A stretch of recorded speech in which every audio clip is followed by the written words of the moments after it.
ابھی یہاں ہوگی، پر ہر آدمی تنہائی میں 2 رکعت نماز پڑھے اور یہ ذہن بنائے کہ رب کو میں نہیں بنانا ہے اور وہ میرے کہنے سے ہی مان جائے گا۔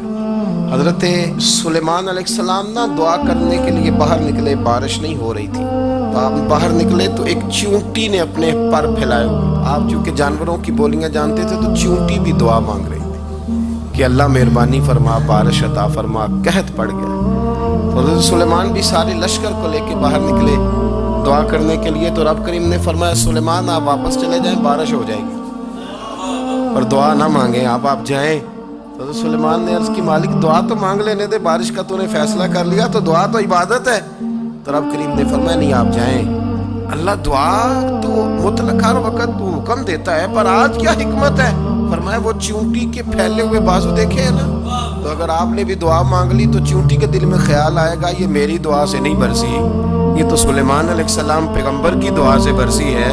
تو آج میرا ارادہ ہے، قدرت ہے کہ بارش ملے گی، پر چونٹی کے کہنے کی برکت سے ملے گی۔ تو ہم بھی تو مالک کے عاجز بندے ہیں نا، ہم بھی تو عاجز بندے ہیں۔ تو جو سمجھتا ہے نا کہ شاید میں سب سے کمزور ہوں، اور جو میری طرح سمجھتا ہے میں سب سے چھوٹا ہوں، سب سے گناہگار، وہ بھی کہے کہ نہیں رب تو میرا بھی ہے نا، رب تو میرا بھی ہے نا، تو وہ ایک کونے میں لگے اور وہ کہے کہ نہیں اللہ کو میں نہیں منانا ہے، اور وہ میری مانے گا، اللہ کو منائے اور اس کی بارگاہ میں عرض کرے کہ اللہ تو رحم فرما، اللہ تو رحمت فرما،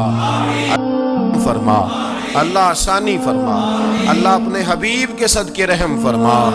بیمار کربلا کے صدقے رحم فرما، فضل والا معاملہ فرما۔ سارے احباب جہاں جہاں سمجھ لے میں نے منانا، خوب اللہ کی بارگاہ میں آوازاری کریں، مسجد میں علاوہ اس کے بھی پہنچیں، جمعے کے علاوہ بھی پہنچیں، اپنے گھروں میں اپنے بچوں کو، اور میری اپیل ہے مسافروں سے دعا کرائیں، میری اپیل ہے بزرگوں سے دعا کرائیں، میری اپیل ہے دعاؤں کا دروازہ ہے۔ کیوں کہہ رہا ہوں؟ اس لیے کہ نبی پاک علیہ السلام نے فرمایا الدعاء صلاح المومن، فرمایا دعا مومن کا ہتھیار ہے۔ آپ کو پتہ ہے بدر میں جو طاقت لڑی تھی وہ دعا کی طاقت، ساری رات حضور نے دعا مانگی تو صبح اللہ نے کامیابیاں عطا کر۔ دعا ایک بڑی قوت ہے،